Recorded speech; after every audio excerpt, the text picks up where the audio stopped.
Oh, oh, here I come. Oh, here I come. Oh. Oui. Salut tout le monde, il y a quelques temps, je vous ai fait cette vidéo, vous vous rappelez? Vous comprendrez quelle est la magouille grossière et énorme de la CDC avec l'argent de la drogue, puisque c'est afférent. Puisqu'on y est, autant le faire. Alors, je vous ai fait un petit tableau récapitulatif, ainsi que les montants globaux de chaque filiale que l'on peut retrouver donc sur Papers. Donc, si on fait le total de toutes ces filiales de la CDC, sans toucher au fonds propre de la CDC, pas encore. Je vous les présente juste après. On tombe sur 2960 milliards, 214 millions, 850 700 euros. J'ai même besoin de le lire tellement le chiffre est énorme. C'est-à-dire que ces 2960 milliards sont supérieurs au PIB de la France. D'ailleurs, on va y venir à cette notion de PIB au sens de la dette, au sens de Maastricht. Qu'est-ce que ça veut dire le PIB? Qu'est-ce que ça veut dire la dette publique? On va y venir. La CDC, finalement, la Caisse des dépôts et consignations, elle a combien sur elle là, de combien elle dispose? L'exercice 2022, comptabilisé en 2023, annonce 1360 milliards. Le bilan 2023 vient de sortir puisqu'il a été comptabilisé et il affiche 1388 milliards. Oui, vous ne rêvez pas, la Caisse des dépôts et consignations a fait 28 milliards en un an. Écoutez, on est heureux que l'État se porte hyper bien côté finance parce que nous, on nous raconte le contraire. C'est bizarre, hein? Ouais, vous rêvez pas. 1360 milliards. Maintenant, si on agrège les deux, c'est-à-dire le montant que représentent les filiales de la CDC et la CDC en propre. Donc on a 2960 plus 1360 milliards. Alors moi la question que je pose est simple.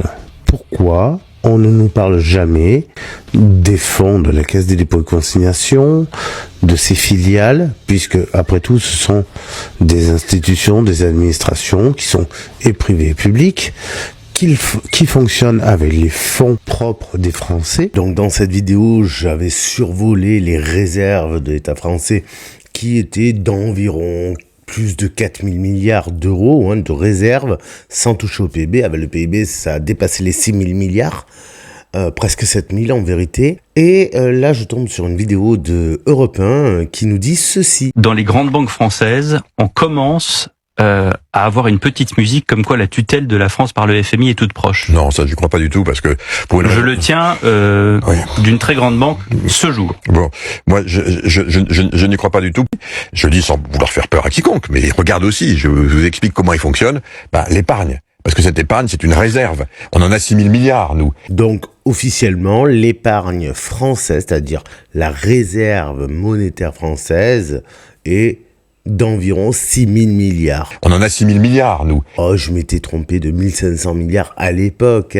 On voit que depuis, ça a grandi. On en a 6000 milliards, nous. 6000 milliards de réserves, plus le produit intérieur brut de 2811 milliards. On dépasse les 8000 milliards. J'avais fait une estimation à la louche d'environ 10 000 milliards de PIB. Je vois que je ne m'étais pas trompé. Donc, à ce niveau-là de la vidéo, j'ai deux choses à vous dire. Premièrement, tous les pseudo-médias à la con qui appellent à l'alarmisme émotionnel, ce genre de conneries. On va tous mourir, on va tous être mis sous tutelle par le FMI. Au secours, au secours. N'est-ce pas Pragma Actu et bien d'autres? Oui. Allez vous faire cuire le cul, vous dites de la merde, vous ne sourcez aucun de vos propos, vous ne démontrez rien et vous n'amenez aucune preuve. Donc pourquoi devrions-nous vous croire? Le bilan est fait. Tu veux un thé? Ensuite, autre question. Oui, mais alors, pourquoi les banquiers ils font de l'alarmisme? Justement, comme le font ces pseudo-médias indépendants sauf au fric, comme les banquiers. Oui, jackpot. En fait, ils créent suffisamment de hype autour du fait que on va tous mourir. Évidemment, la France pourrait être mise sous tutelle, c'est leurs objectifs. Pourquoi? Parce que si la France est mise sous tutelle, c'est les banques privées qui auront la main mise sur le capital global de la France et non plus la gouvernance, donc le pouvoir public finalement. Alors ce pouvoir public est peut-être catastrophiquement con, oui, mais à un moment donné... Parce que ça sert à rien de pas aller bien.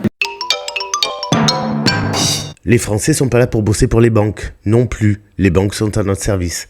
N'oublions pas. Jouer à destin pour changer de vie. Vous voulez de vraies infos sourcées? Alors allez vous abonner à ma chaîne YouTube. Vous aurez toutes les vidéos, toutes les sources, tous les contenus, toutes les preuves. Bref, toutes les démonstrations les plus appuyées qui soient. avec un humour trash, bien évidemment. C'est la petite touche Piriglioni. Allez, ciao. Ici, on n'est pas là pour tirer sur l'ambulance. On est là pour lui défoncer sa race à l'ambulance.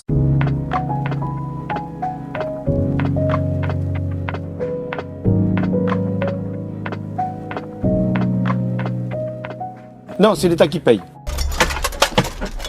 Enculé!